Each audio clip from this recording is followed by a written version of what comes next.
Hey everyone, if you're unable to access your AppFlowy Workspace, getting permission errors, missing pages, or having trouble opening shared workspaces, don't worry. In this video, I'll show you how to fix the most common AppFlowy Workspace access problems in 2026. First, make sure you're signed in to the correct AppFlowy account. Many workspace access issues happen when users accidentally log into a different account than the one connected to their workspace. Next, refresh the application and try opening the workspace again. Temporary syncing or authentication issues can sometimes prevent workspaces from loading properly. If you're using AppFlowy Cloud, check your internet connection. A weak or unstable connection may stop the application from verifying workspace permissions and syncing data correctly. Another common fix is signing out of AppFlowy and signing back in.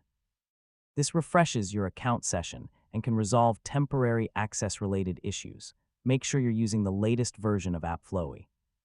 Older versions may contain bugs that affect workspace synchronization and permission management. If you're trying to access a shared workspace, verify that the workspace owner has granted you the correct permissions. Ask them to review the sharing settings and resend the invitation if necessary.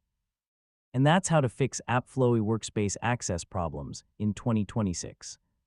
In most cases, checking permissions, verifying the correct account, updating the app, and ensuring proper synchronization will solve the issue. Thanks for watching, and I'll see you in the next tutorial.